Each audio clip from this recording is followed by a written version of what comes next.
Beloved chosen one, listen closely. This is not random. Heaven has paused everything around you for this exact moment. Your spirit felt it before your mind could name it. The stirring, the stillness, the pull. You knew this wasn't just another passing thought. It was a call, a divine interruption. God is whispering your name, and your spirit recognizes the sound. You are not mistaken. This is not coincidence. This is the voice of your Creator breaking through the noise of your world. Every part of your journey, every silent tear, every rejection that made you question your worth, it all led here. You have been prepared for this divine conversation long before you realized it. Heaven saw your nights of wondering if God still speaks. He does. And right now, His voice is cutting through the static of your doubts. Listen, can you feel that? The shift in the air, the weight in your chest, the warmth that rises behind your eyes. That is not emotion alone. That is recognition. Your spirit remembers its source. Before you ever walked the earth, your essence knew His frequency. This message finds you now because heaven has chosen this hour to remind you you were born for His voice. As the prophet wrote in the scroll of Habakkuk, chapter 2, verse 1, I will stand at my watch and station myself on the ramparts. I will look to see what He will say to me. You have been waiting, watching, and wondering why silence surrounded you.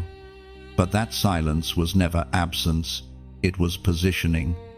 God was tuning your ear to recognize Him, not through thunder, not through chaos, but through stillness. The world shouts, but heaven whispers, and the chosen ones are those who can tell the difference. This moment, right now, is sacred ground. You are not just scrolling through words, you are stepping into a divine encounter. Heaven is calling your name, and your response determines the next chapter of your story. When God speaks, mountains move, seas part, and destinies awaken. But when His people ignore His voice, blessings delay, and hearts grow cold. You cannot afford to treat this as ordinary. There is something inside you, an ancient awareness that knows you've heard this voice before. It spoke over you before birth. It whispered when you almost gave up. It comforted you when others misunderstood your calling. That same voice is speaking again. And this time, it's not just to comfort you, it's to commission you. You are standing at the threshold of revelation. The voice you hear now is not meant to entertain your curiosity. It is meant to awaken your obedience. Heaven is declaring, follow me. But to follow Him, you must first recognize Him. That is what this season is about, not hearing more, but hearing rightly. Do you feel the trembling in your spirit? That is your soul remembering. God's voice doesn't sound foreign. It sounds like home. You've been wandering through confusion, searching for confirmation. But the truth is already alive inside you. You've just been distracted by the world's volume. Every opinion, every fear, every doubt they've tried to drown the sacred melody of His presence. But today, heaven amplifies what the enemy tried to mute. Your name is being called in the courts of heaven. Your spirit, once weary and silent, is rising again to answer. Do not resist it. This is not a season to hide behind logic or delay behind fear. This is the hour of recognition. When you hear His voice, do not harden your heart. You are one response away from transformation. As this word reaches you, heaven watches for your agreement. Angels lean in to witness your obedience. The same God who spoke to Moses through the burning bush, who whispered to Samuel in the night, who thundered from Sinai, he is speaking to you now. And he is saying, "My child, your spirit recognizes my voice, follow it." Beloved, if this word has reached you, it means heaven has found alignment in you. Your time has come to step into spiritual maturity, to walk, not by the echo of man, but by the living breath of God. Let your heart answer now. Say it aloud. Even if your voice trembles, "Father, I hear you." And as you do, something shifts in the unseen. Light begins to move. Doors long locked begin to stir on their hinges. Because when the chosen one answers heaven, creation responds. Before this moment ends, let it be your declaration that you will no longer run from the sound of God. You will no longer doubt the whisper that carries peace. You will no longer question the fire that burns within you. You will follow. You will listen. You will rise. Now, pause. Let this truth settle into your spirit. God's voice has found you. The only question left is, will you follow? If this message resonates deep within your soul, then, like this message, share it. And let the world know heaven still speaks. Comment 777 below as a prophetic sign that you recognize his voice and you choose to follow it. And if you haven't already, subscribe so every time heaven releases a new word, you'll be ready to receive it. The whisper that reaches your soul is not just sound, it is recognition. You have wondered why certain words pierce you while others fade into the background. It is because your spirit knows the tone of its maker. When God speaks, even the chaos within you bows in silence. The noise of fear becomes still. The confusion begins to unravel, and peace takes command. You are not just hearing words, you are being remembered. The one who formed you before time began is calling you by name. There is something eternal in his tone. It stirs the memories of heaven buried deep in your being. You felt it before, those moments when you didn't know how you knew something, yet it felt undeniably true. That was his voice, threading through your life, guiding, warning, comforting, aligning you for this very hour. The world tries to teach you that divine encounters are rare, that God only speaks to prophets, pastors, or the especially holy. But the truth is simpler and more profound. He speaks to those who listen.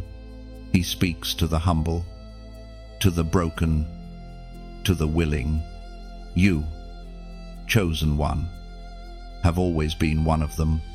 That's why the noise of this world has never satisfied you. The conversations that thrill others leave you empty, because your spirit hungers for a voice older than time, purer than gold, stronger than death. When heaven speaks, it doesn't need to shout. The voice of God carries authority in stillness. It doesn't compete for your attention, it commands it through peace. There is a reason your heart trembles when truth is near. It is your soul aligning with eternity. The apostle reminds us in his letter to the Corinthians, chapter 2, verse 9, what no eye has seen, what no ear has heard, and what no human mind has conceived, the things God has prepared for those who love him. You cannot hear what is holy if you're still tuned to the frequency of fear. That is why God often calls you away, separating you from distractions that once felt comfortable. Silence is not punishment, it's preparation. In the quiet, your spirit begins to remember what the world made you forget. You learn to recognize his voice not by its volume, but by its effect. It brings peace where there was panic, clarity where there was confusion, and hope where despair had built a home.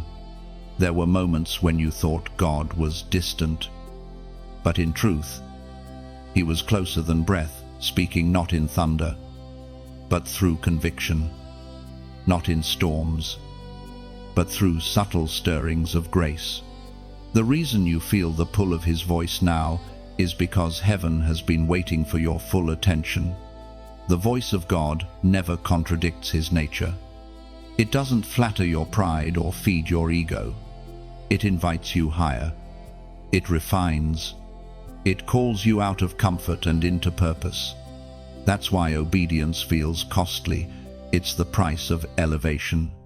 Every time you choose to follow the whisper over the noise, you prove that your allegiance is to heaven, not to the world.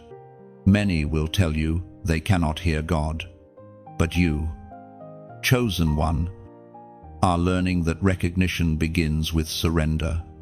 You cannot hear him if you insist on controlling what he says. The moment you stop demanding explanations and start listening for instruction, his voice becomes unmistakable. The Spirit of God speaks in the language of peace. But it takes faith to understand that peace is sometimes disguised as disruption. There will be times when what he says makes no sense to your mind, but perfect sense to your spirit. That is where the miracle begins. When he tells you to move without a map, trust that he has already walked the path ahead of you. When he says, wait, know that delay is not denial. It is divine timing, refining your obedience. This is the whisper that only the chosen ones can truly hear. It's not the booming command that shakes mountains, but the gentle voice that shapes destiny. It doesn't demand attention, it deserves it. The same voice that calmed the sea is calming the chaos inside you right now. Do not let the familiarity of divine presence make you careless. Each whisper carries weight. Every word from his mouth holds the potential to redirect your life. You are not listening for comfort alone, you are listening for command. And obedience to that command will lead you into realms your mind has never imagined. Your spirit has always known his sound. Your challenge is to trust it. The world will mock it. Your fears will question it. But heaven will confirm it.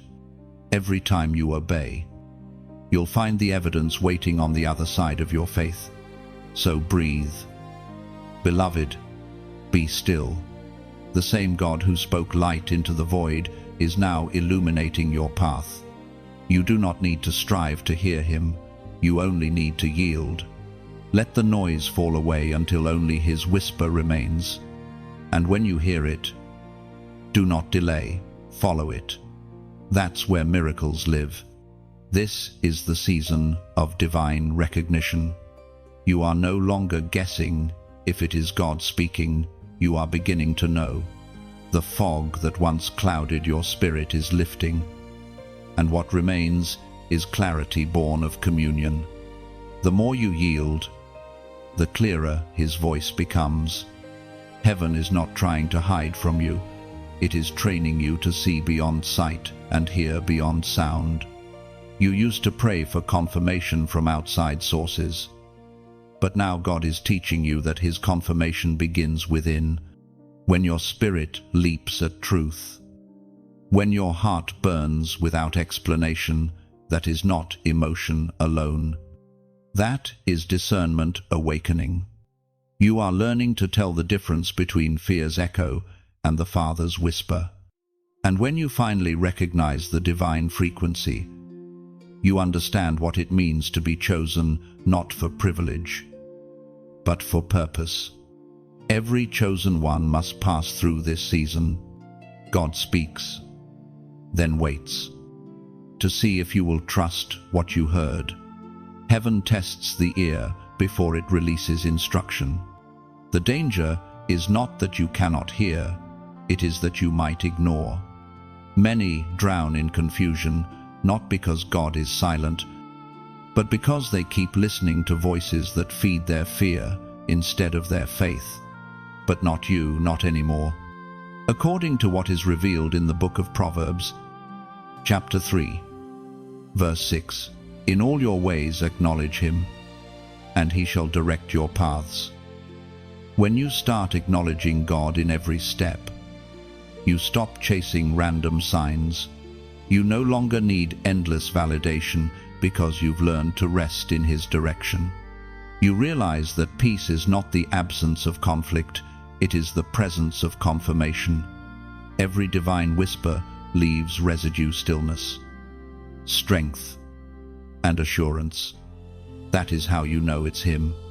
There will be times when the enemy tries to mimic that voice. He'll offer shortcuts, counterfeit comforts, distractions wrapped in good intentions, but your spirit knows. It may take you a moment to discern it, yet when you sit still long enough, you feel the difference. The counterfeit stirs anxiety, but the real voice of God steadies the soul. You've been through storms that forced you to listen differently. There were seasons when everything fell apart, and in that collapse, your hearing sharpened. Pain has a strange way of amplifying purpose. You began to hear God not in sermons alone, but in sighs, sunsets, and the sound of your own survival. You realized he had been speaking through everything, through rejection that redirected you, through silence that shielded you, through waiting that refined you. That's what this season is about, divine recognition. Heaven isn't sending a new voice, it's awakening your ability to recognize the one that has always been with you. Sometimes you will hear nothing but feel everything. Don't mistake that for absence. God often speaks in vibrations your emotions can sense before your ears can decode. The flutter in your spirit, the pull towards something higher, that's the language of heaven. Trust it. You are being refined into a vessel that responds, not reacts.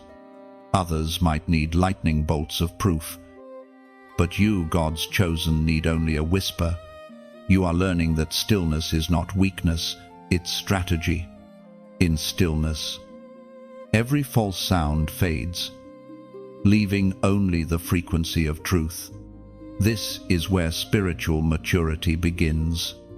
Recognition is not only about hearing, it's about trusting the one you've heard. You can't build a relationship with someone you constantly doubt. The more you obey, the more clearly you hear. Every step of faith tunes your spirit closer to divine resonance. Do not fear being wrong. God rewards movement, not perfection. When your intention is pure, even your missteps become messages. He can correct a moving heart more easily than a fearful one standing still. The world will call you strange for this kind of sensitivity. They'll say you're overthinking, or too spiritual, or imagining things. Let them talk. They cannot understand the intimacy of one who walks in rhythm with heaven. You are not living by logic anymore, you are living by revelation. When you begin to recognize his voice consistently, everything changes.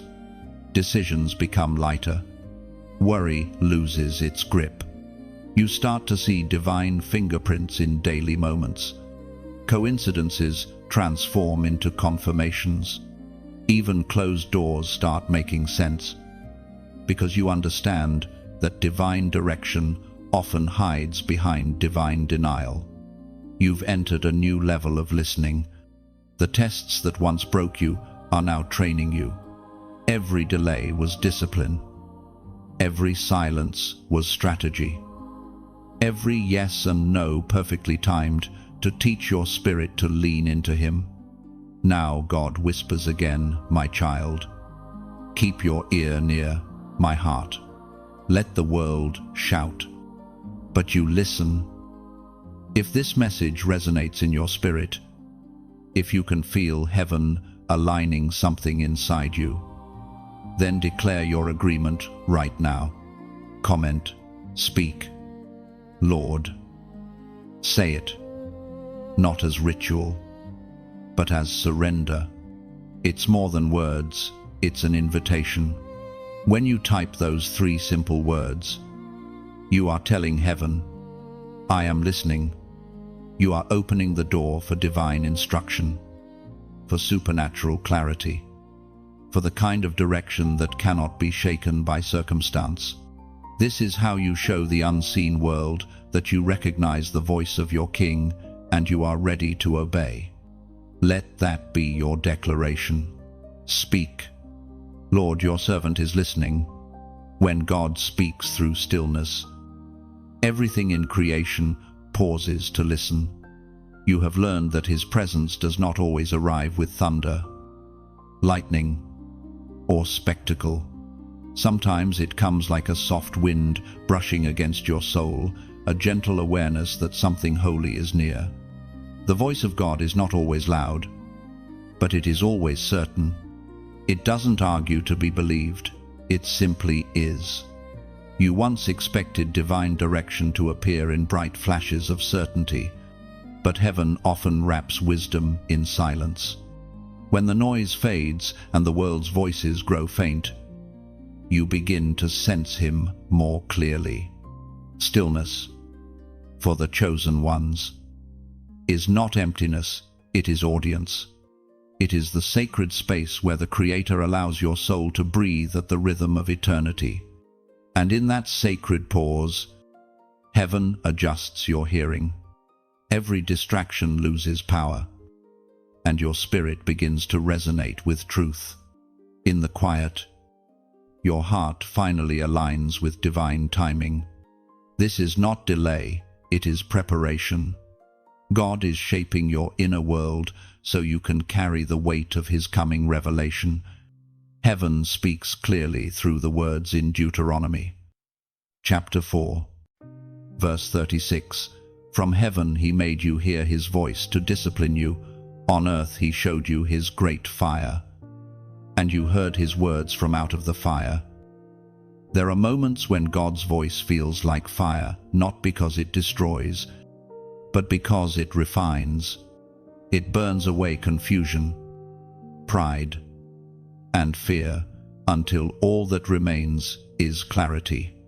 The world fears fire because it consumes, but the Spirit recognizes fire as purification. When you sit in the stillness of his presence, that holy fire begins to move quietly within you, reshaping your thoughts, aligning your desires, and reminding you who you are. You do not need to chase every sound that claims to be divine. The real voice of God leaves peace. Even when it challenges you, it draws you closer, never drives you away. It humbles you, never humiliates you. It convicts, but never condemns. That's how you discern his tone. Sometimes you will sit in stillness and feel as though nothing is happening. Your prayers seem unanswered.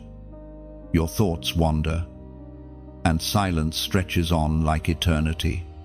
Yet, that is often the very place where transformation begins.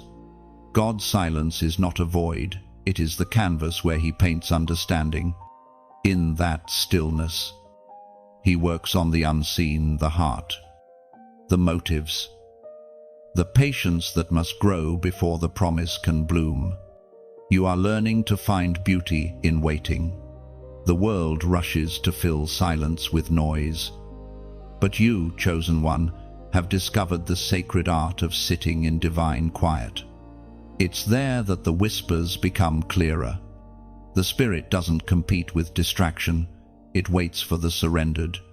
Stillness is not inactivity. It is the most powerful posture of faith. When you are still, you are not giving up. You are giving God room to move. To be still is to declare that your trust is greater than your timeline. It is to say, even if I do not hear a word, I will remain because I know He is here. When you quiet the chaos within, heaven's frequency begins to rise above the static. Sometimes His answer comes not in speech, but in awareness. You start to know things you can't explain. You sense what to release, what to pursue, what to pray. It's not logic guiding you, it's presence. Every prophet, every servant who walked closely with God learned this rhythm. Listen, wait, obey. Samuel heard His call in the night. Elijah found Him not in the wind or earthquake, but in the still small voice. Jesus Himself often withdrew to lonely places, choosing solitude over applause, because stillness is where the Father's voice becomes unmistakable. You, too, are being invited into that sacred rhythm. The world has trained you to equate silence with absence, but heaven is teaching you to see silence as intimacy. When God quiets everything around you, He is usually trying to say something within you. Let the stillness not frighten you. Let it strengthen you. Sit with it until your thoughts calm and your spirit rises. In that moment, you will find that His voice has been there all along, waiting for the noise to fade. You are not forgotten in the quiet, you are being formed in it. Stillness is where your authority is forged. Every great revelation begins with a whisper that the impatient never hear. You are being prepared for divine precision, for words that heal, for insights that can only be born in silence. So, chosen one, learn to love the quiet. Don't rush to fill it with noise. Don't mistake it for delay. Stillness is heaven's invitation to listen deeper, to trust harder, and to know beyond doubt that your Father is near. His voice will come not always loud, but always unmistakable. And when it does, your spirit will know this is the voice that brings peace, direction, and life itself. There is a war for your attention, not a war fought with weapons, but with whispers. Every day, hundreds of voices compete for space in your mind, each one promising truth, comfort, or control. But not all sound is sacred.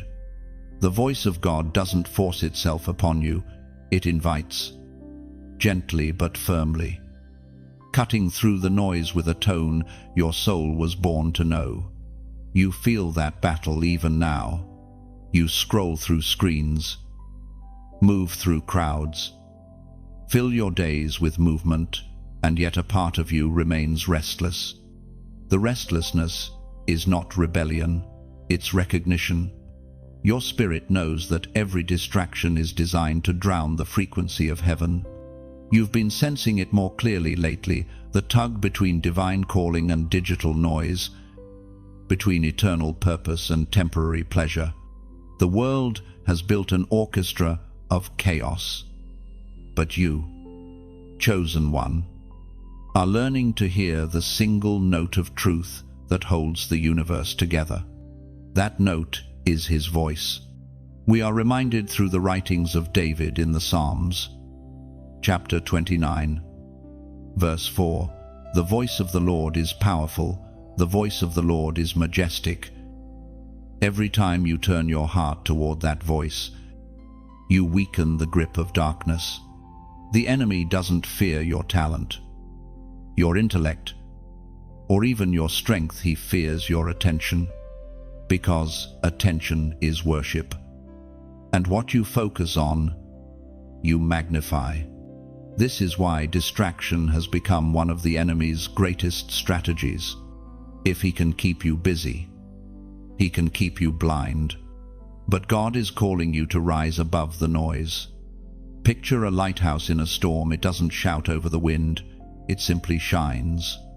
That's what His voice does. It doesn't compete, it reveals. And you, his chosen one, are learning to keep your eyes fixed on that light, even as the waves crash around you. Every message from heaven is like a drop of rain on parched soil. It nourishes something deep, something ancient. When you listen, that seed of purpose within you begins to stir again. Your spirit starts to bloom in the places where fear once took root. But that bloom must be nurtured.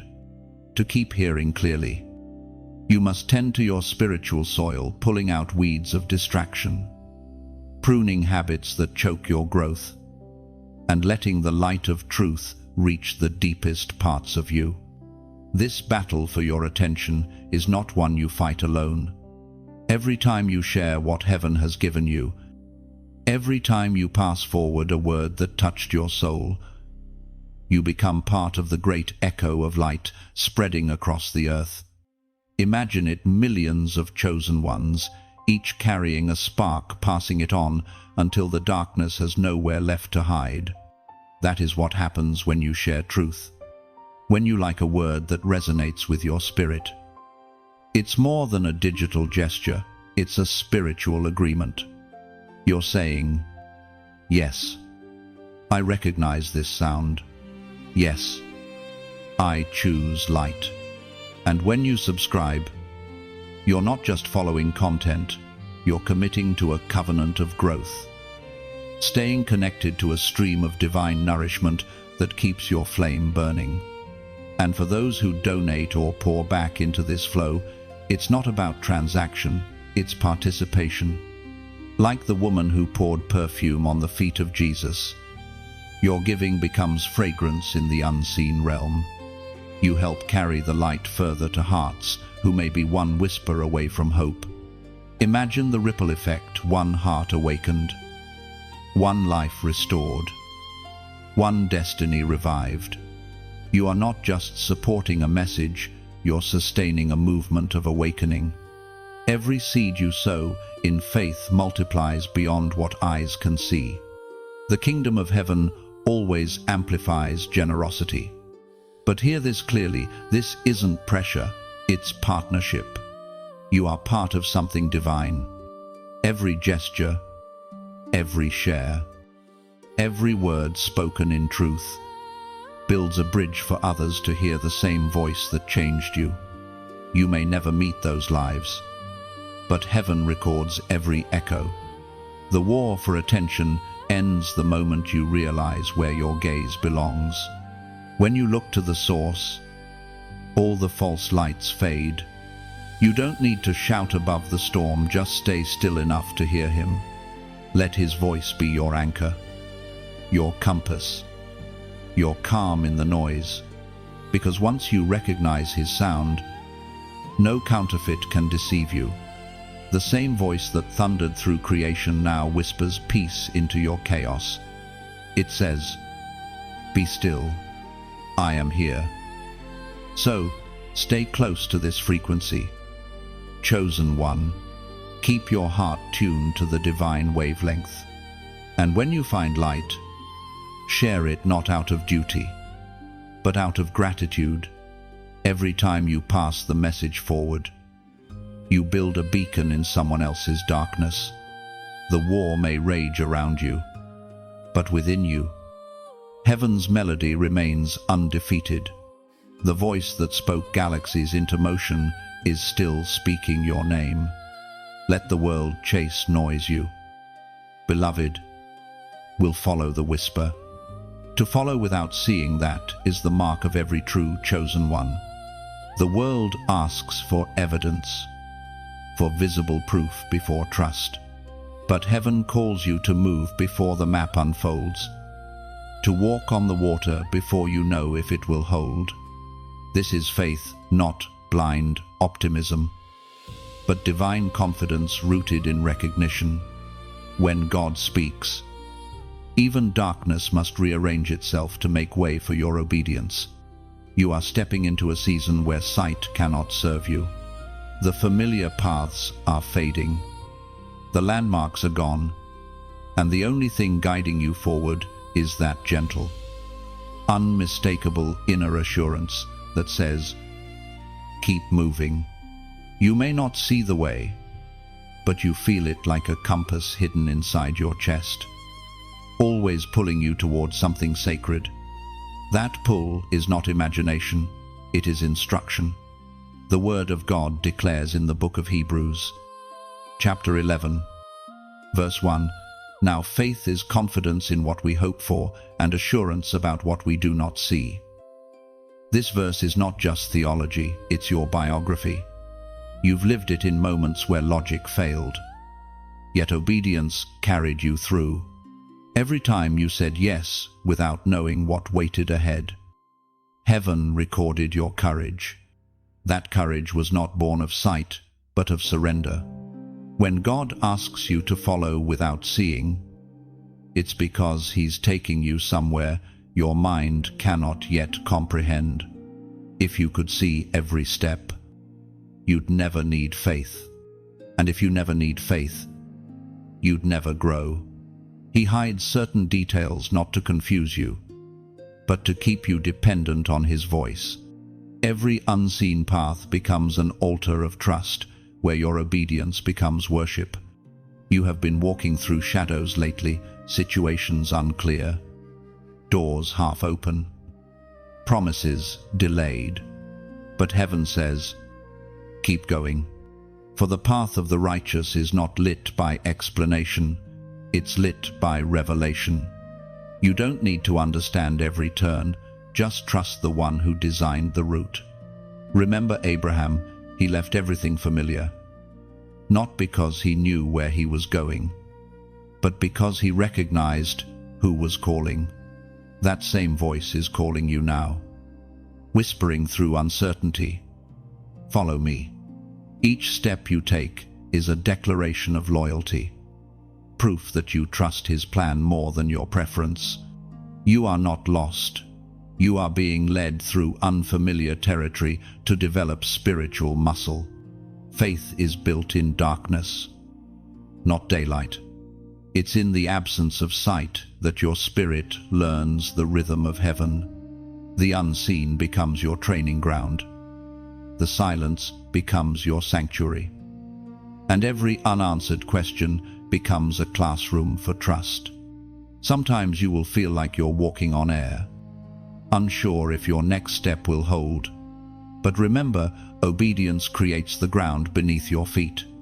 Every act of faith lays one more invisible stone on the path of destiny. You don't wait for the bridge to appear, you build it with your steps. And though fear will whisper, "What if this is wrong?" faith will answer, "What if it's right?" Fear demands explanation, but faith thrives on encounter. You've felt this before, the leap that terrified you, yet carried you further than any plan ever could. That is the miracle of following without seeing you walk uncertain. But you arrive unshaken. There will always be voices trying to anchor you in safety, to convince you that faith is foolishness. But safety has never been your calling. You were made for movement, for trust, for divine risk. Every chosen one carries within them the courage to obey before clarity. That is how destinies unfold, one step of faith at a time.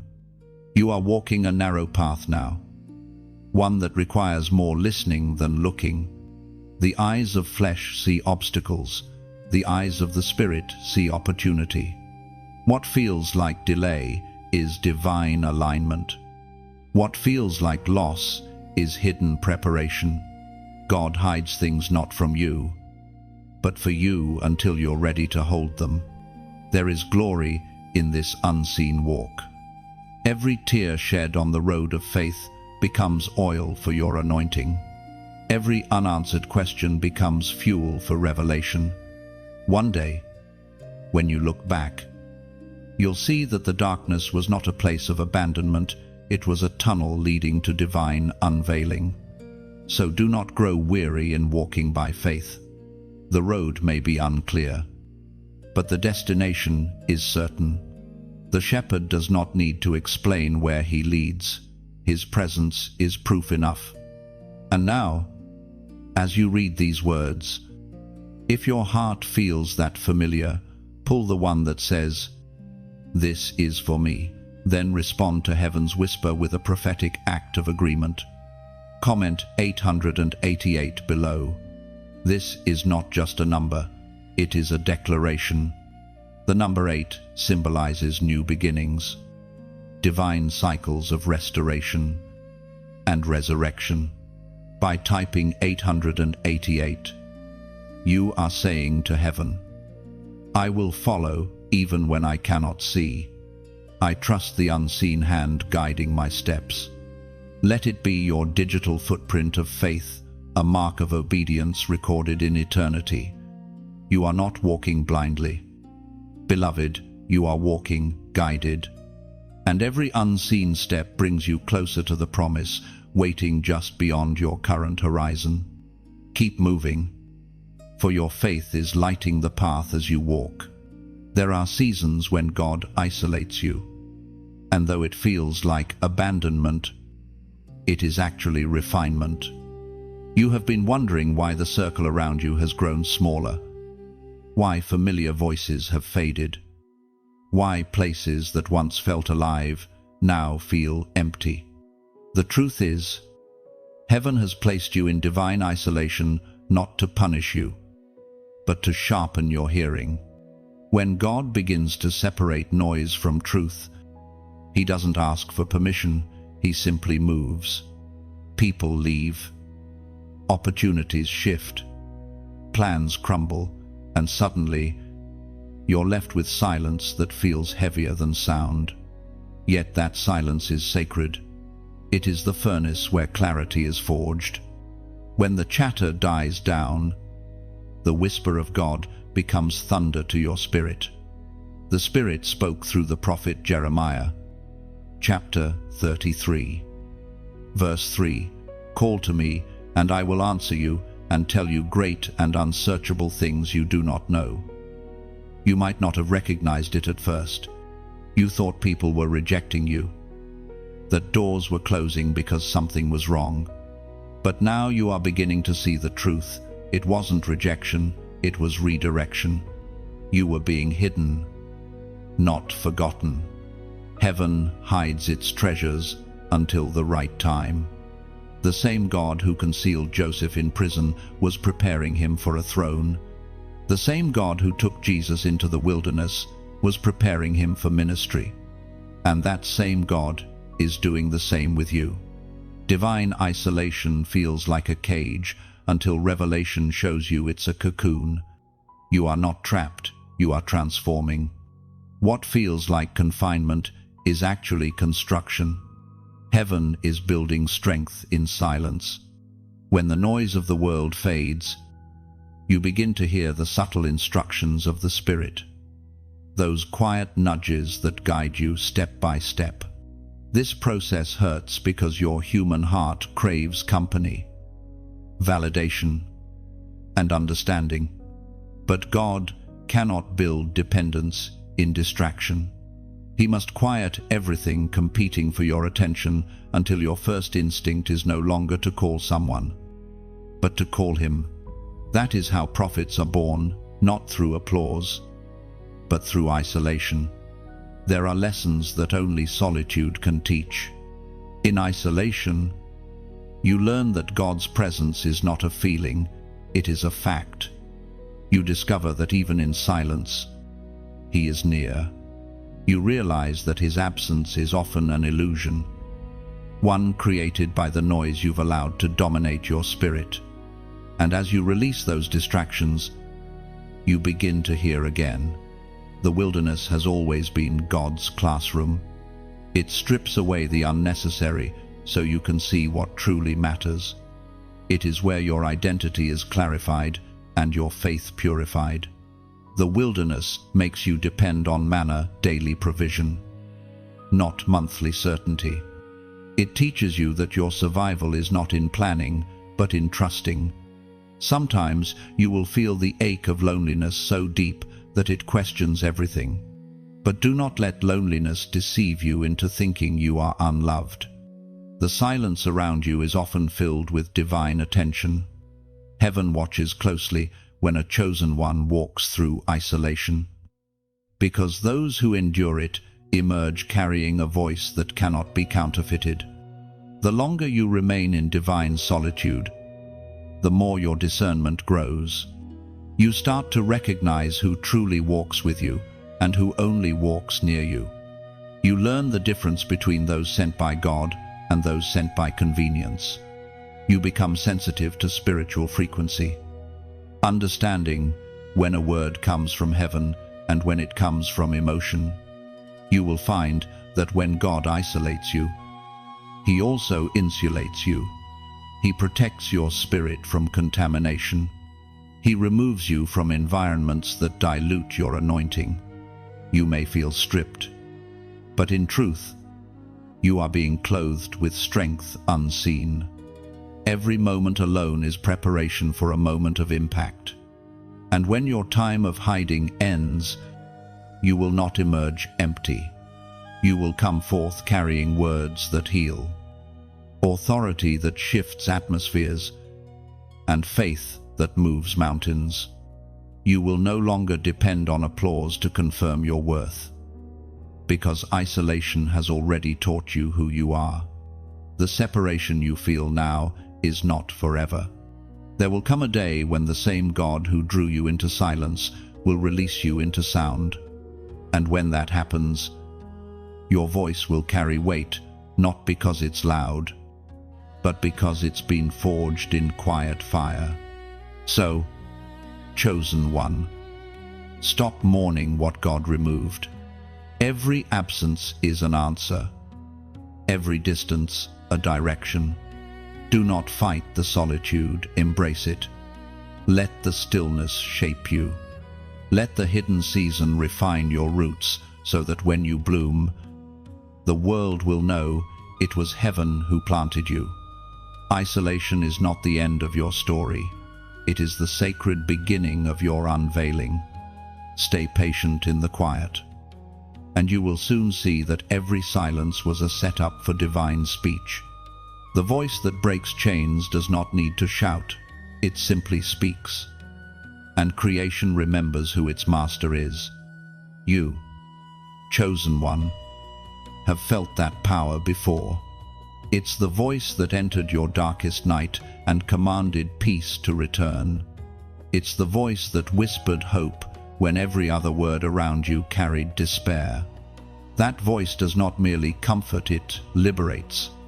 When God speaks, chains fall because His words do not describe reality, they define it.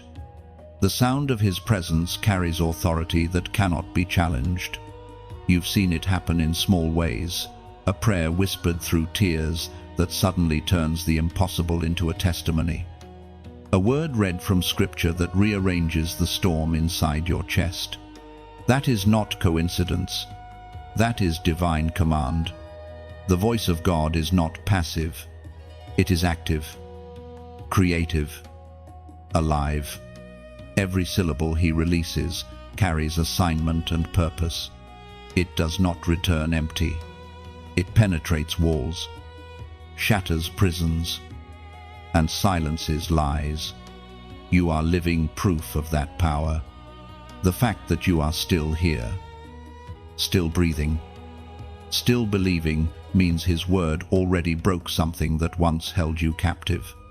As Jesus Himself declared in the Gospel of John, chapter 8, verse 36, "So, if the Son sets you free, you will be free indeed." Freedom is not the absence of struggle. It's the presence of divine authority inside you. It's not that the storm stops. It's that you realize the storm no longer owns you. God's voice reclaims you from every false identity. Every voice that told you you were not enough. It speaks a new name over you, one heaven has always known.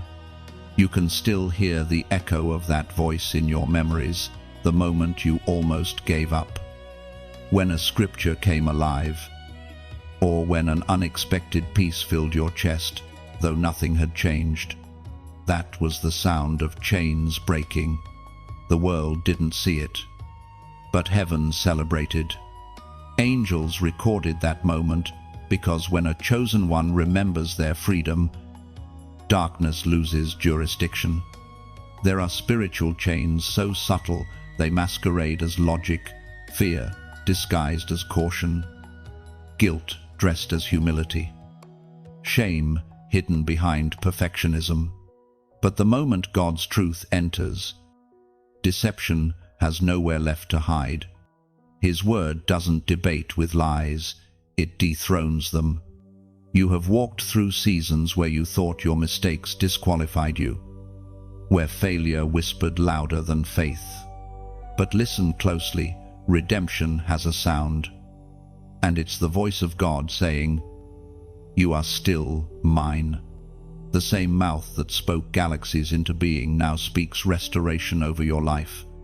No chain forged in darkness can survive that sound. Sometimes deliverance happens instantly, a sudden peace that floods you like sunlight breaking through storm clouds. Other times, it unfolds gradually, each day peeling away another layer of bondage until your heart is fully free. Do not despise the slow unraveling, it is still victory. Every day you hear His voice. You are walking deeper into freedom. The chains you feel tightening are not proof of defeat, they are proof that something is about to break. Pressure always precedes release. Just as the earth groans before a quake, your spirit trembles before breakthrough. You are standing at the threshold where every lie must bow to truth. And the voice that brings that truth does not need your strength, it needs your surrender. When you yield, His word becomes your weapon. When you speak what He has spoken, you don't just echo hope, you enforce heaven's decree. Chains fall not because you shout louder, but because you agree deeper. There is a reason the enemy fears your listening more than your speaking. When you hear God's word clearly, you carry His authority. The same Spirit that raised Jesus from the dead dwells in you, and His voice flows through you like a river of fire. Every time you declare truth, chains in unseen places begin to rattle. You are not just a listener anymore, you are becoming a liberator. The freedom that entered your life will now flow through you. Others bound by silence, shame, and despair will find release because your obedience amplifies heaven's sound. You will speak, and atmospheres will shift, not because of your eloquence, but because His voice echoes through yours. Never underestimate the quiet power of one person in full agreement with God. One whisper of truth from a surrendered heart can undo years of darkness. Every yes you give to heaven shakes the foundations of hell. The voice that once rescued you now uses you as its vessel. So, when you feel the weight of old chains trying to return, remember they are echoes, not evidence. The locks are already broken. The enemy can only rattle them to scare you, but he cannot rebind what God has set free. You carry the sound of deliverance now, and that sound terrifies every shadow that once claimed you. Walk in that freedom. Speak from that freedom. Live as one who knows the sound of release. For when God's voice breaks chains, it doesn't just free the captive, it turns the captive into a key for others still bound. Every time heaven speaks, destiny echoes. You may think you're hearing something new, but in truth, you're hearing something ancient, something your spirit agreed to long before you were born. When God calls you, He's not introducing purpose, He's awakening memory, deep within you. There are promises written before time began. Each divine word you hear now is not just instruction, it is remembrance. The echo of your destiny is not found in noise or fame, it's hidden in obedience. Each time you listen to God and respond, the vibration of heaven passes through you and ripples into eternity. You may not see the full impact of your obedience, but the unseen world does. Angels move when you agree with the voice of your Creator, as was spoken in the sacred texts of old. In the book of Romans, chapter 8, verse 30, "And those he predestined, he also called; those he called, he also justified; those he justified, he also glorified." That verse is your spiritual genealogy. You were called before you were even conscious of calling. You were chosen before you knew the meaning of choice. Everything you've survived was part of a sequence designed to bring you to this exact moment of recognition. You are not an accident in motion, you are an echo in completion. Every test, every delay, every heartbreak, it all carried sound. Heaven never wastes pain. It turns every breaking point into a resonant note in your divine song. You, chosen one, are both the instrument and the melody. God strikes the chords of your life not to hurt, but to harmonize. The sound of your surrender joins with the symphony of creation, and together they sing of His glory.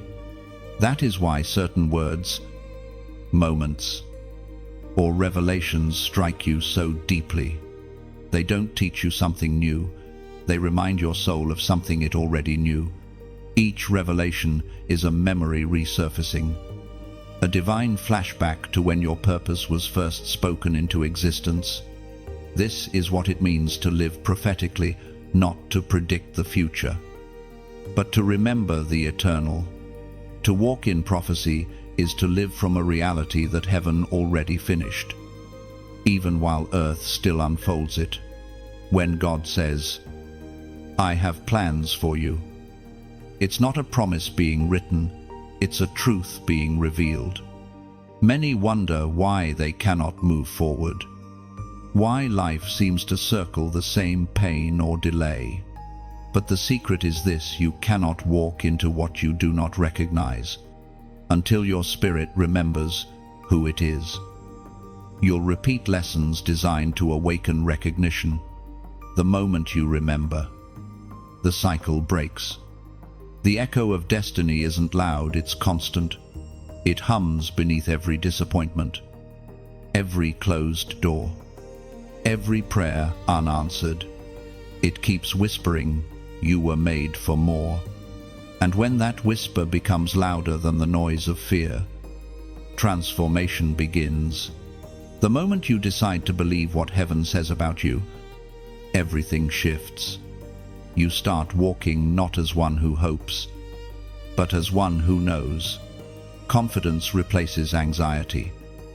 Peace silences panic, and vision returns to eyes once clouded by doubt. Destiny doesn't shout, it summons. You feel it more than you hear it. It's that sacred restlessness that won't let you settle for average. It's that holy dissatisfaction that keeps you seeking even when others are content. You were never made to fit into comfort. You were formed for calling. Every yes you've given to God has multiplied the sound of heaven in the earth. Every time you forgave when it was easier to hate.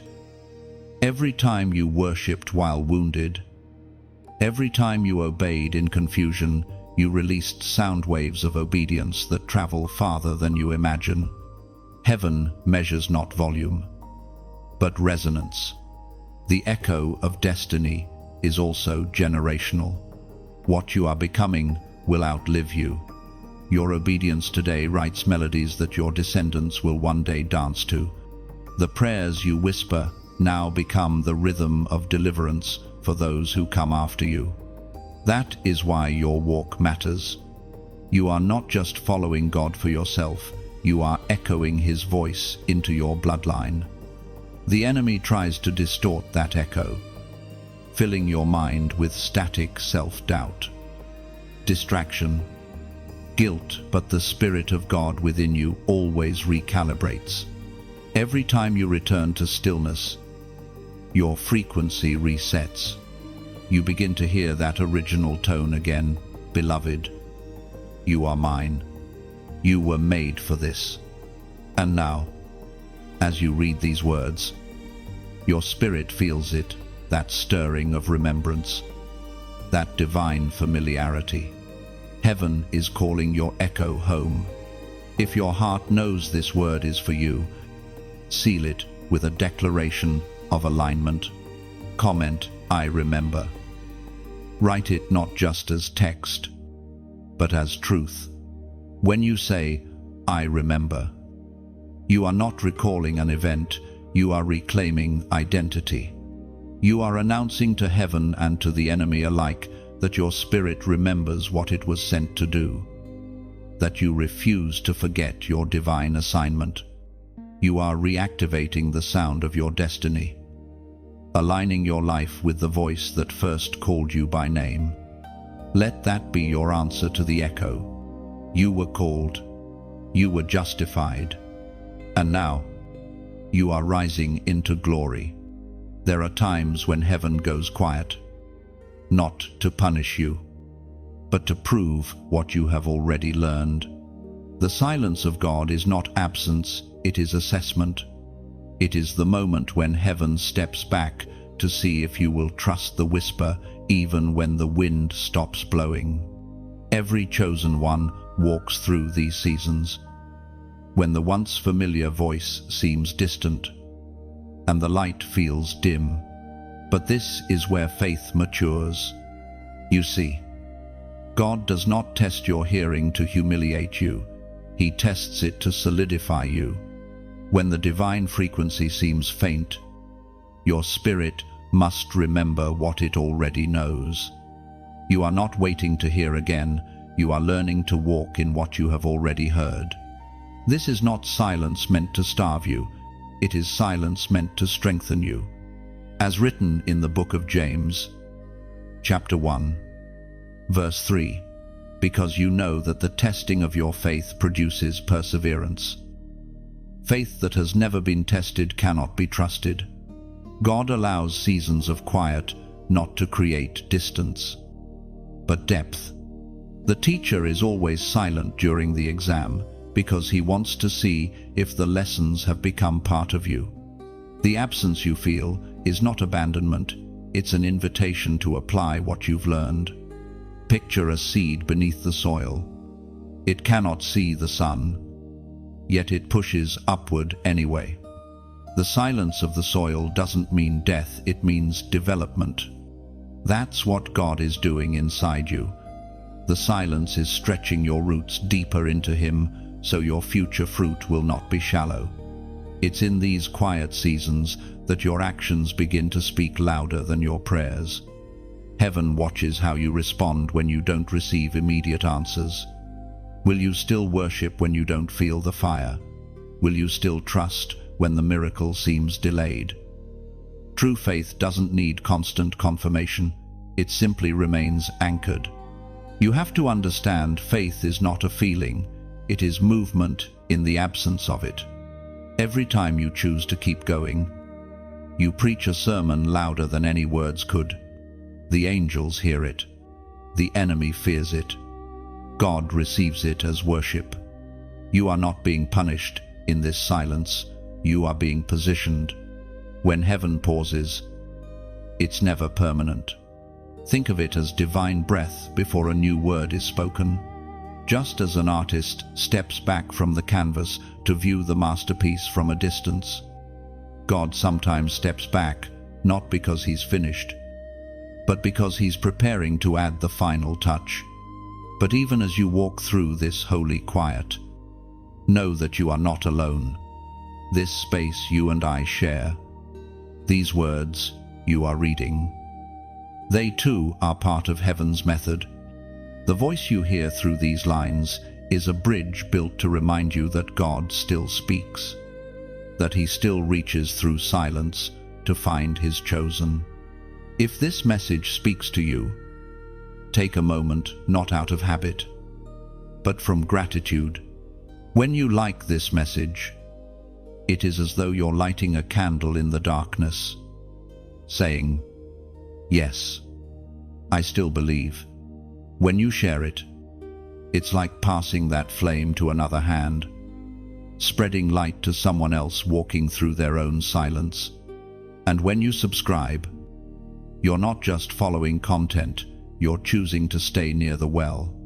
The journey of faith requires continual filling, and this space exists to pour living water into thirsty hearts. Stay connected, so that even in your quiet seasons, you never walk dry. For those who donate or give, do it not out of pressure, but out of partnership. Every seed sown here becomes a ripple in eternity. Think of it like planting olive trees. You may not taste the first harvest, but generations after you will sit beneath their shade. Your giving becomes a living echo, ensuring that voices of truth and light continue to reach souls who need to hear that God still speaks. Your support is more than money, it's ministry in motion. It's the sound of one believer saying to another, "You're not alone in the silence."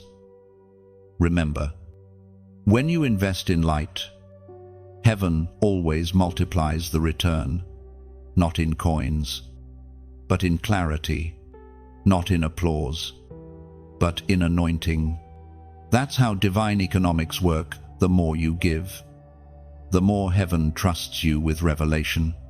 So, beloved chosen one, do not despise the quiet. It is proof that you have matured enough for mystery. When heaven falls silent, the wise do not panic, they prepare. Because just beyond that stillness, a new sound is forming. A new chapter is waiting to be spoken. Hold your peace. Keep your posture. And wait. The same voice that began your journey will speak again. And when it does, you will recognize it instantly, not as something new, but as something deeply familiar. For those who wait in faith never wait in vain. There comes a moment when everything in your life begins to align, not by coincidence, but by command. You start to sense a rhythm beneath the randomness, a quiet order behind the chaos. Doors open without effort.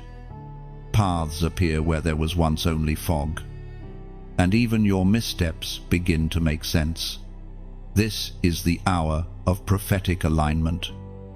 When heaven synchronizes your steps with divine timing, it doesn't mean that everything suddenly becomes easy.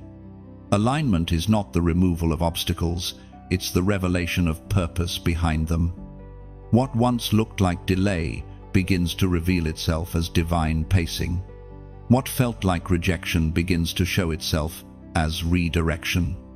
God has been orchestrating a masterpiece in which every note, even the dissonant ones, serves a purpose in his greater harmony. The voice of God thundered in the book of Exodus, chapter 14, verse 14, "The Lord will fight for you. You need only to be still." That single truth carries the essence of alignment when you stand still in trust. Heaven moves in precision. Your striving ends, and his strategy begins. You no longer chase outcomes, you follow the rhythm of grace. Prophetic alignment feels like living inside a divine current. The Spirit begins to guide even your smallest decisions. You meet people who carry keys to doors you didn't know existed. You find yourself saying no to things that once thrilled you, and yes to things that seem small but carry eternal significance. The Spirit of God becomes the compass, gently nudging your heart in directions that logic could never predict. Every chosen one must walk through seasons of chaos before entering the calm of alignment. You cannot appreciate order until you've known confusion. You cannot recognize divine timing until you've experienced painful delay. But once the pattern reveals itself, you begin to trust the unseen choreography of heaven. You realize that your life has never been random, it has been rehearsed in eternity. Prophetic alignment also requires discernment. Not every open door is an invitation, and not every delay is demonic opposition. Sometimes, God closes doors to keep you from lesser purposes. Other times, He opens them but waits to give you the key, just to see if you will trust His schedule more than your own. The chosen ones learn to walk, not by opportunity, but by instruction. You begin to notice how even small, ordinary moments carry divine fingerprints. A conversation that seems casual births revelation. A detour turns into destiny. An interruption reveals a hidden answer. When you are aligned, even delays serve you. Heaven has a way of folding mistakes into miracles, making all things work together for good, not by magic, but by mastery. There is a deep peace that comes with prophetic timing. It doesn't erase the storm, but it keeps your heart steady within it. You start to see that waiting was never wasted, it was worship. God does not work on your clock, He works on your calling. And when your internal rhythm begins to match His, your days stop feeling like survival and start feeling like prophecy fulfilled in slow motion. This alignment will often pull you away from crowds, because synchronization with heaven requires silence with self. You cannot move in divine rhythm while dancing to the tune of every opinion. There will be people who misunderstand your quiet seasons, who think you've lost motivation or direction. But you will know the truth, you've simply switched frequencies. Prophetic alignment means you no longer chase results, you host revelation. You live from overflow, not from effort.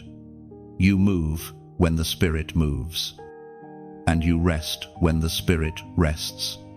Your prayer changes from Lord, bless what I do, to Lord, help me do what you bless. That's where power flows inside alignment, not ambition. When you are in step with divine timing, confirmation becomes constant. You'll see numbers, symbols, or moments repeating themselves, not as superstition, but as conversation. Heaven speaks through patterns because patterns create trust. The same God who ordered the stars into constellations orders your steps into clarity. Do not rush this season. Prophetic alignment is not a single moment. It's a rhythm you learn to maintain. The more you trust, the more precise it becomes. Some days will feel like acceleration, others like pause, but both are parts of the same movement. Just as an archer pulls the bow backward before releasing the arrow, sometimes God pulls you into stillness before launching you into purpose. And when that release comes, everything makes sense at once. The waiting, the tears, the pruning, all of it becomes revelation. You see how every valley was perfectly positioned before each mountain.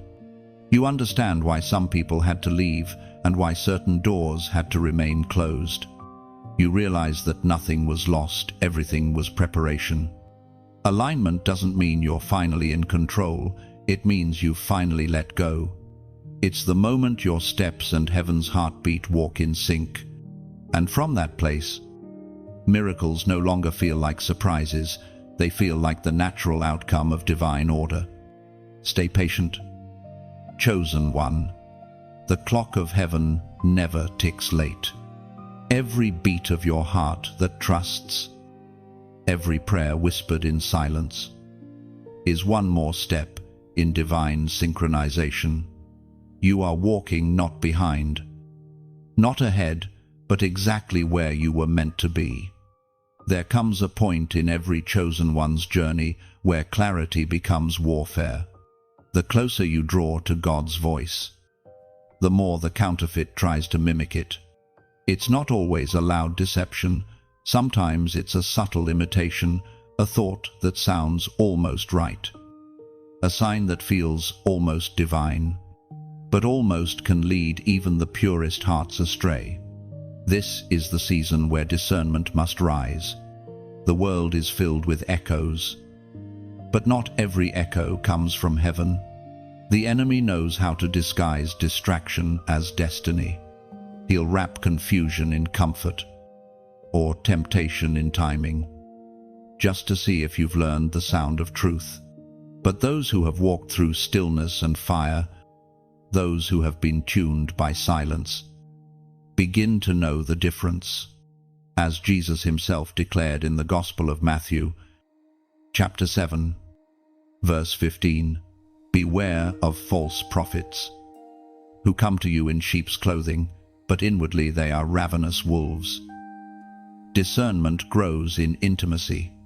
The more you know God's character, the harder it becomes for deception to deceive you. When you spend time with the genuine, you instantly recognize the counterfeit. You no longer chase emotional highs, you wait for holy peace. That peace is your compass, it never lies. You've already begun to feel this sharpening. Conversations that once fascinated you now feel hollow. Words that once impressed you now sound empty. That is the Spirit training your senses. You are being refined to detect spiritual frequency, not through fear, but through familiarity. When the counterfeit approaches, it will always appeal to your impatience. It offers shortcuts to promises that require process. It whispers, "You don't need to wait for God. You can make it happen yourself." That's how Adam and Eve fell, through impatience disguised as opportunity. But you have learned better. You know that anything that bypasses surrender is not from God. Sometimes, the counterfeit comes disguised as comfort people who flatter your wounds but never challenge your growth. Environments that feel easy but secretly drain your faith. True alignment often requires separation. And discernment gives you the courage to walk away even when something looks good. You've asked God for open doors, but sometimes He shows His mercy through closed ones. He is protecting you from paths that would dilute your purpose. When He says no, it is not rejection, it is redirection. When He says wait, it's because the wrong timing can destroy the right thing. The more you learn to discern, the quieter your life becomes. Not everyone will understand your silence. Some will call you distant, detached, or mysterious. But heaven calls you guarded. You've learned to value your peace too much to let every voice have access to your spirit. Discernment is not judgment, it's wisdom. Judgment condemns people. Discernment protects purpose. You are not called to expose others. You are called to preserve your purity. That's why God sharpens your ear to protect the treasure within you. The chosen ones of this generation must walk with sacred sensitivity. The noise of the world grows louder each day, but your clarity will be your crown. You will hear what others miss because you've chosen stillness over spectacle. And when you speak, it will not be from opinion, but from revelation. Do not fear mistakes in this process. Even if you misstep, grace will redirect you. God does not scold those who seek Him sincerely. He honors hunger. If your heart's motive is pure, heaven will course-correct every wrong turn. The shepherd never abandons a sheep that's still listening for his voice. You are entering a new level of awareness.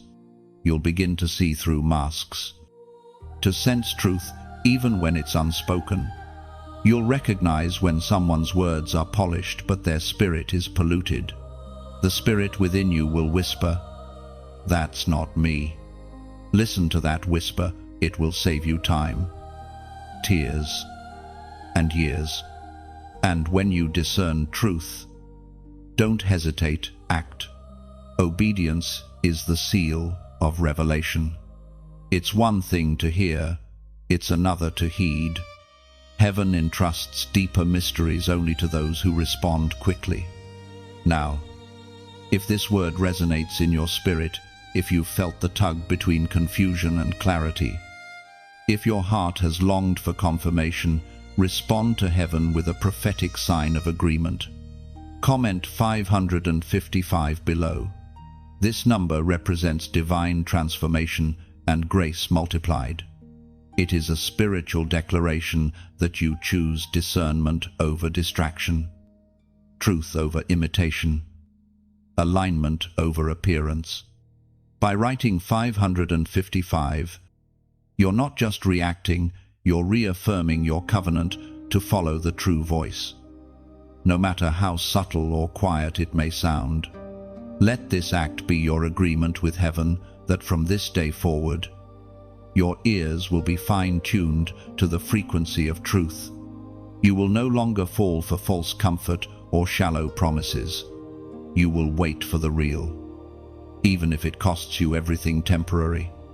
Because the chosen ones are not defined by how loudly they speak, but by how accurately they listen. And you, beloved listener, have learned to listen well. When obedience opens doors, it's never by chance, it's by design. The moment you decide to act on what you've heard rather than what you see, heaven begins to shift the atmosphere around you. Doors that resisted you for years start to move, not because they suddenly became weak, but because your obedience gave heaven legal right to intervene. You've experienced glimpses of this before, moments where a small act of faith unlocked an unexpected blessing. A conversation you almost avoided led to opportunity. A prayer you whispered became the seed of a breakthrough. It wasn't random. Obedience is the master key to divine movement.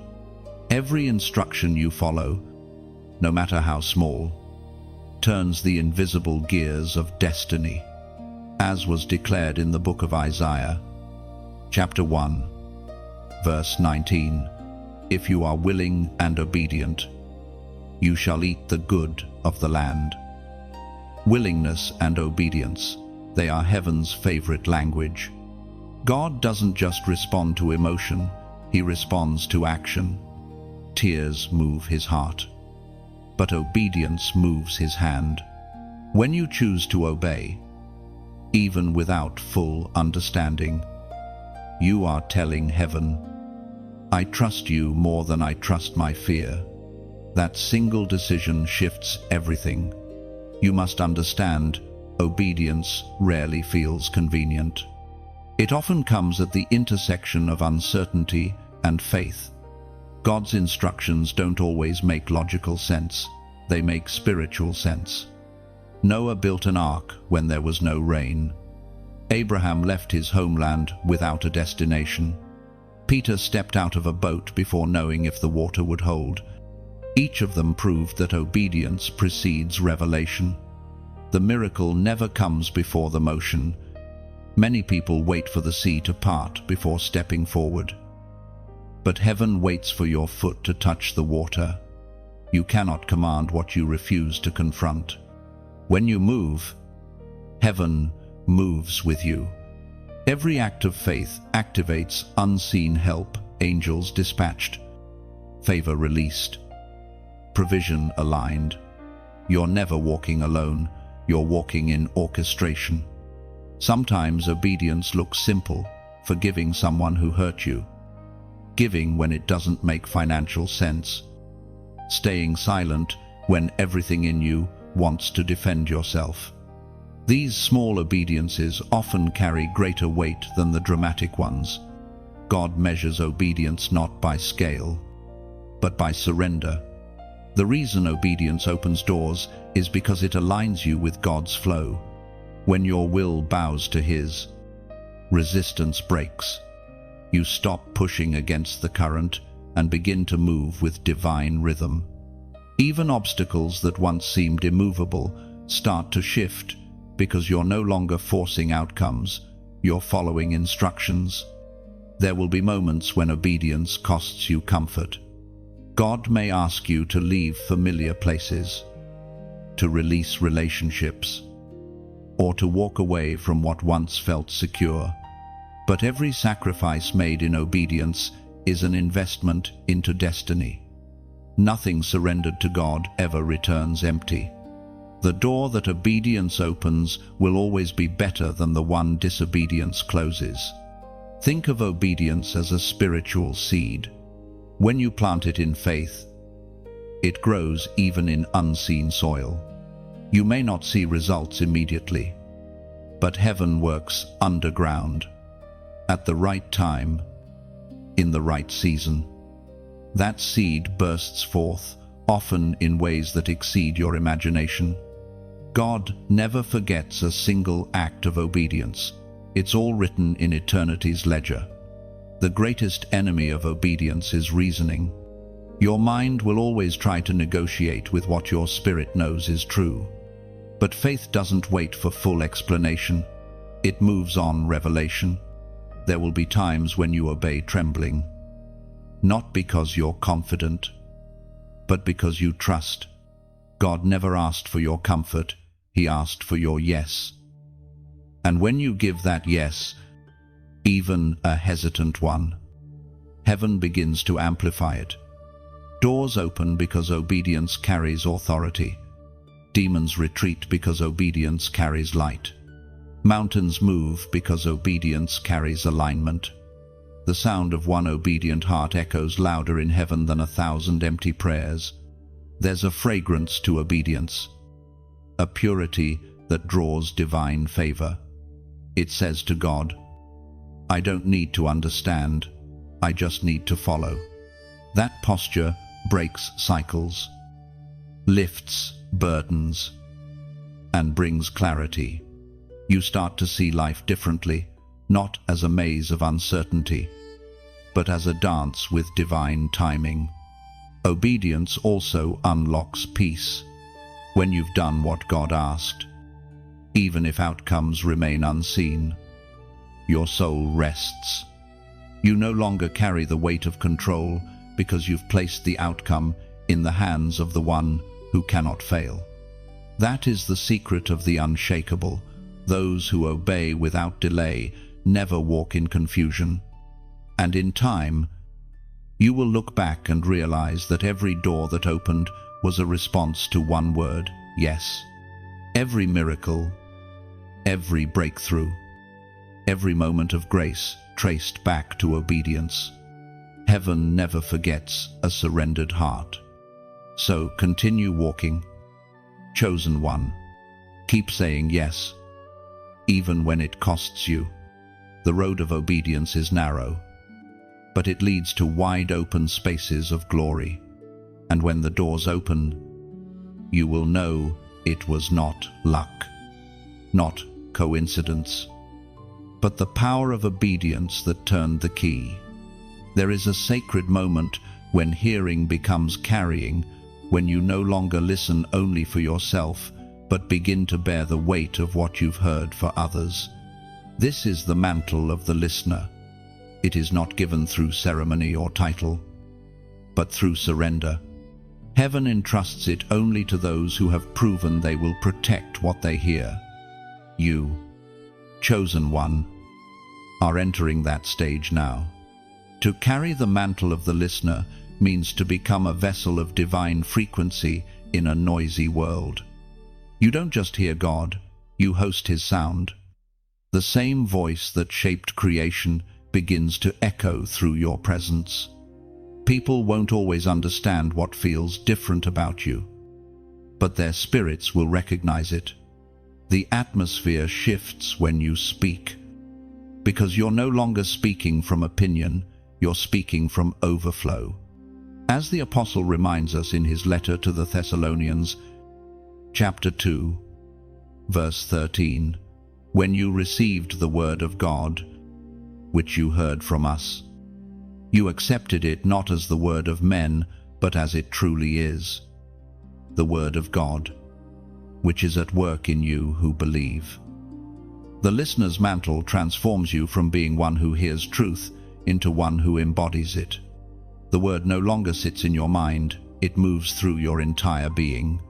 Your reactions, your decisions, your silence, even your presence begin to carry an unspoken message. Heaven has touched this life. But this mantle carries weight. To be trusted with the voice of God means you must live carefully. You cannot speak recklessly, because your words now carry consequence. The same tongue that can heal can also wound. The same presence that can calm can also convict. That's why God had to train your hearing before giving you utterance. The listener's mantle also requires humility. It is easy to confuse proximity to revelation with superiority. Yet true listeners know that hearing God doesn't make them higher, it makes them lower. It presses them to their knees. Because divine trust always demands deeper surrender. The more you hear, the more silent you become, not because you have less to say, but because you understand the sacredness of speech. To carry this mantle is to live with a heart that listens before it speaks. When others rush to react, you pause to perceive. When others panic, you wait to discern. You no longer chase platforms, you pursue presence. The listener is never moved by applause, for they live attuned to a sound higher than human approval. There will be moments when the things you hear are too heavy for words. God will show you burdens meant only for intercession, not for display. He will reveal secrets that are not for public consumption but for private prayer. To be a listener means to know the difference between revelation and release, to hold some words until heaven says, "Now speak." The mantle also brings isolation. Not everyone can understand the discipline of divine silence. People will expect you to speak quickly, to explain what you sense, to satisfy curiosity. But wisdom knows that timing is as holy as truth. A word spoken before its time can wound rather than heal. The listener's anointing teaches patience, trusting that the same God who speaks also schedules. And yet, there is beauty in this burden. To carry the mantle of the listener is to walk with heaven's heartbeat resonating through your chest. You start to hear creation groaning, people longing, heaven calling. You become a translator of eternity, interpreting divine impulses into earthly compassion. You feel pain more deeply because you see it through God's eyes. But you also see potential more clearly because you sense His redemptive plan within it. When you speak under this mantle, it's not merely sound, it's transmission. Something invisible flows through your words. It's why people often say, "I don't know why, but when you speak, I feel peace." That's the evidence of the mantle. It's not charisma, it's consecration. It's not emotion, it's authority born from communion. You are not just another voice among many, you are an echo of the one voice that started it all. And that echo carries healing, clarity, and conviction. The world is starving for authenticity, and God is sending you as a living frequency of truth. This mantle will cost you comfort. It will demand silence when you want to speak, prayer when you want to act, mercy when you want justice. But for those who wear it faithfully, heaven entrusts more. You will begin to sense shifts before they happen, feel burdens before they are spoken, and see answers forming before they appear. Do not fear the wait, embrace it. You were built for this. every season of confusion, every silent night, every lonely prayer prepared your spirit for stewardship. You are now carrying the sound that once carried you. So walk gently. Listener of heaven, the words you hear are seeds meant for generations. Guard them well, and speak only when the Spirit breathes through you. For to wear this mantle is not to become louder, but to become truer. There comes a point where what you've carried in secret must be declared aloud. Heaven never gives revelation just to be stored, it gives it to be shared. You have walked through fire, silence, storms, and stillness. And now heaven whispers again, speak, not from pride, but from purpose. Your story is not for shame, it's for testimony. This is the moment when your obedience becomes a trumpet. Your voice, chosen one, is not just sound, it is signal. When you speak what God has done, heaven amplifies your frequency into places you will never physically reach. Words born in truth travel like light, they pierce darkness without needing permission. Your voice becomes a lighthouse for others lost in the same sea you once drowned in. The ancient words recorded in Revelation, chapter 12, verse 11, declare, they triumphed over him by the blood of the Lamb and by the word of their testimony. That verse isn't poetry, it's strategy. Testimony is not storytelling, it's warfare. Every time you declare what God has done, you take back territory that darkness tried to claim. You tell the unseen world, I remember who freed me. You confirm that the blood that saved you still speaks through you. Think of your life like a lantern. Each time you testify, the glass becomes clearer, and the flame inside burns brighter. People don't need perfection, they need light. When they see you shine despite your cracks, they realize that God's grace leaks through brokenness. Your honesty becomes healing for someone else's hidden wound. Every chosen one eventually realizes that silence can be selfish. When God gives you words that heal, keeping them hidden is like hoarding light. The same way rain was never meant to stay in clouds. Revelation was never meant to remain unspoken. It must fall. It must flow. It must water the dry ground of someone else's hope. But sharing your voice is an act of courage. The world can be loud and cynical, quick to mock what it doesn't understand. Yet your story carries anointing that no argument can erase. Testimony has authority because it's lived truth. It can't be debated. No one can deny the miracle they see standing before them. You are living evidence of grace. This is why I urge you, don't just keep this word for yourself. Let it echo. When you like these messages, you're adding your agreement to heaven's declaration. It's as if you're saying, I bear witness. When you share them, you are becoming a messenger. You are casting seeds of truth into timelines that might never step inside a church, yet still hunger for light. And when you subscribe, think of it not as following a channel, but as staying connected to a living stream. Rivers don't flow backward, they keep moving. Every message, every word released, is part of that same current, refreshing weary hearts along the way. Staying connected means you keep drinking from the source, not as a spectator, but as a participant. For those who donate, remember, it's not charity, it's covenant. You are sowing into soil that bears eternal fruit. Imagine a candle lighting another. The flame never diminishes. It multiplies. Your giving is that spark, helping this light reach corners you may never see, but heaven surely records. Even the smallest contribution becomes oil that keeps the lamp burning. When you give, you join the divine relay of grace.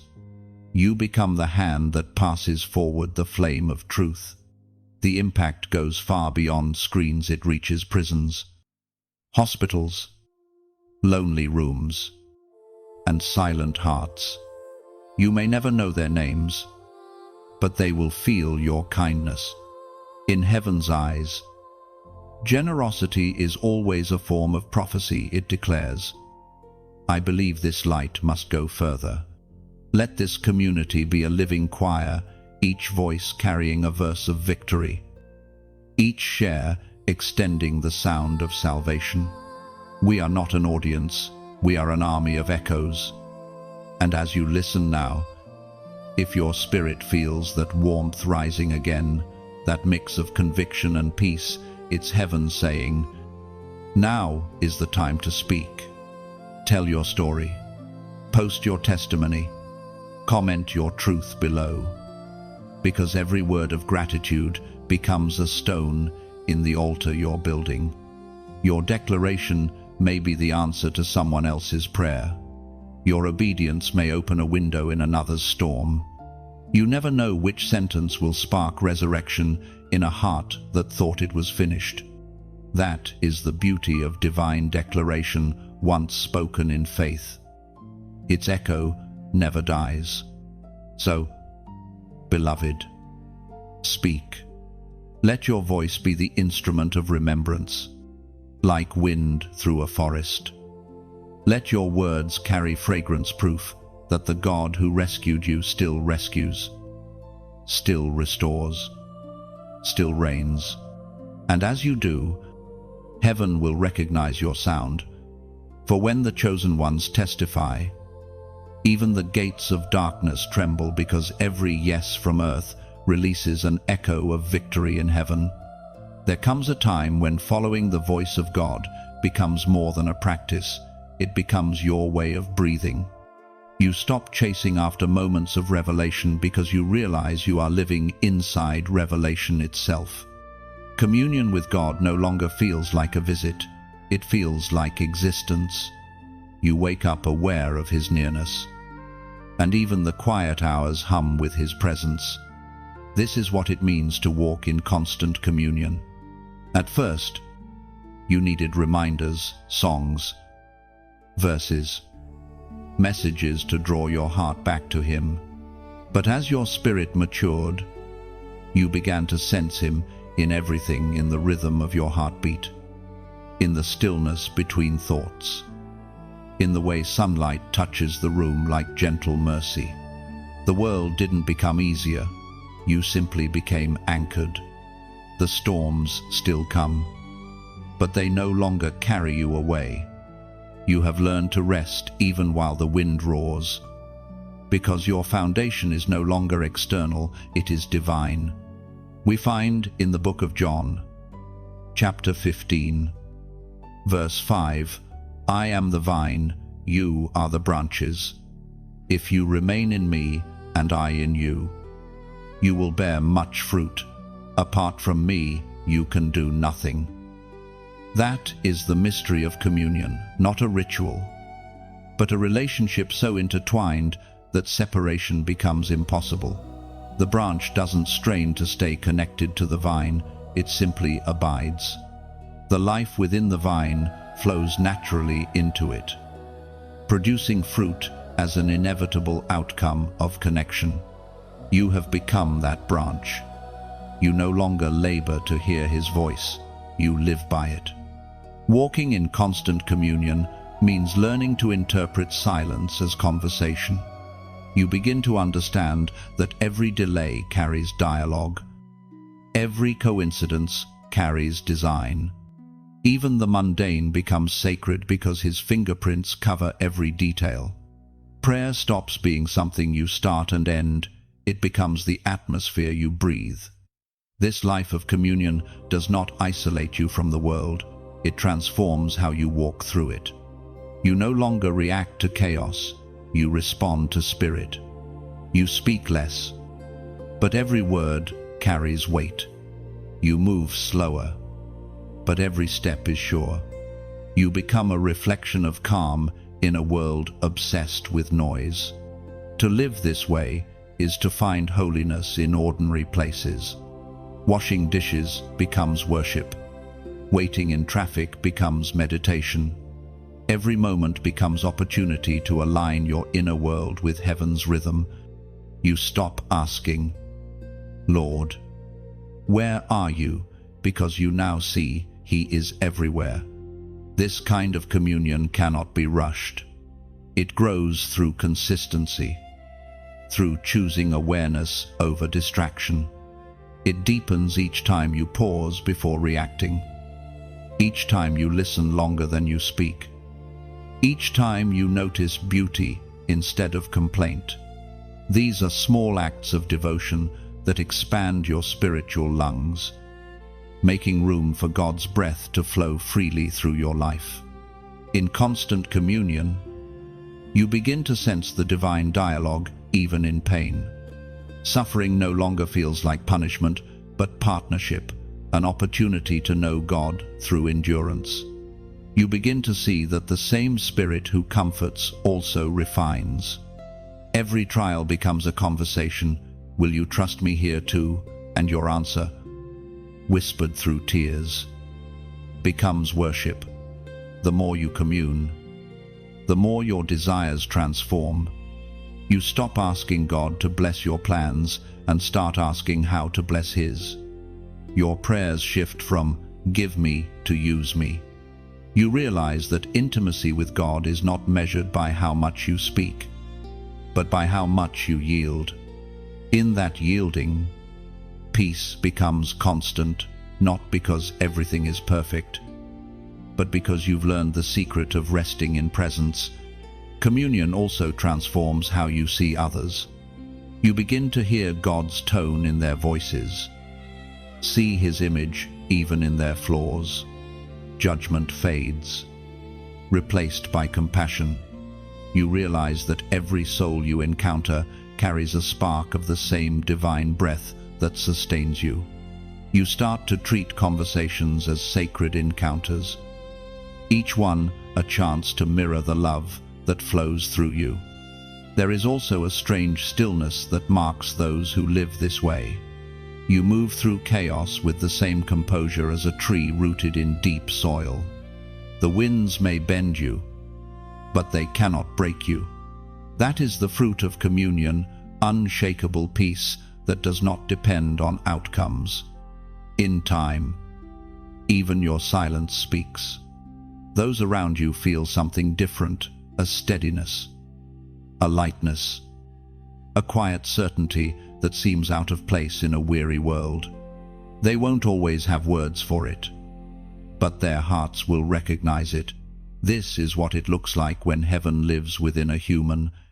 Walking in constant communion doesn't mean you escape struggle.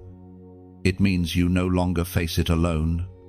You have become both listener and echo, vessel and voice. Every breath you take becomes a prayer of gratitude. Every heartbeat, a hymn of trust. This is the secret God has been leading you toward all along, not a life of striving, but of synchronization. You were never meant to chase His presence, you were meant to carry it. Now, you are.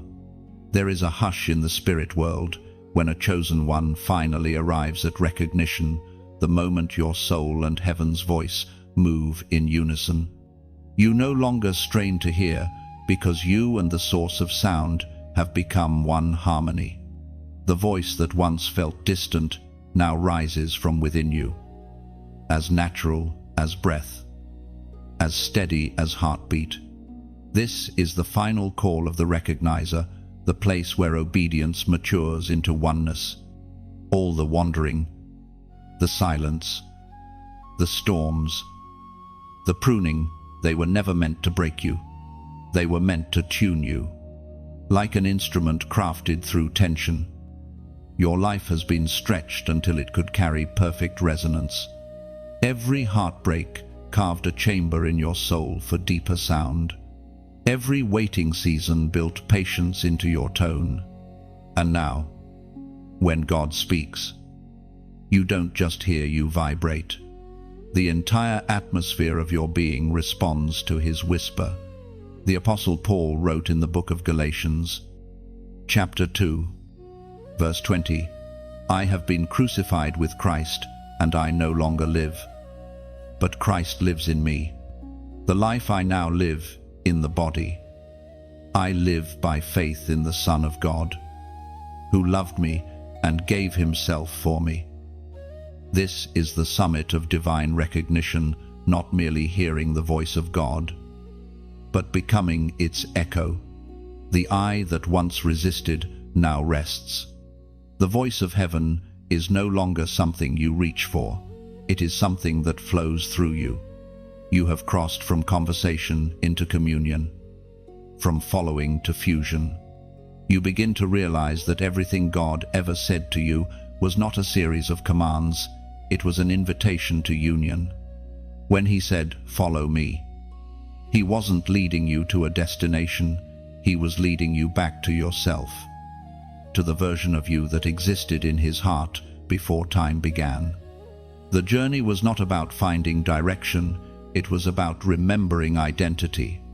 In this state of oneness, life itself becomes a prophetic act. The way you walk, speak, and see begins to carry divine rhythm. You no longer ask, "Lord, where should I go?" because your steps themselves have become his answer. You are the message now, the living continuation of the word that once called you out of darkness. Recognition is not loud, it is luminous. It's the quiet glow of understanding that nothing can separate you from his voice because you were never apart from it. You realize that the distance you felt was illusion, that separation was only the shadow cast by misunderstanding. The Father never stopped speaking, you only needed to remember how to listen. The recognizer walks through the world differently. You no longer react to chaos, you interpret it. You see patterns in the storm, design in the disruption, order inside the unknown. You no longer beg for peace, you bring it. Because where the voice of God dwells, silence becomes sanctuary, not absence. Every moment becomes a dialogue between Creator and creation. The sunrise says, "He is faithful." The night sky says, "He is vast." The wind that brushes your face says, "He is near." You find sermons in the rhythm of rain, answers in the pause between breaths. The entire universe becomes a symphony, and your soul learns to sing along. To recognize his voice fully is to recognize that every act of love, mercy, and truth is his language.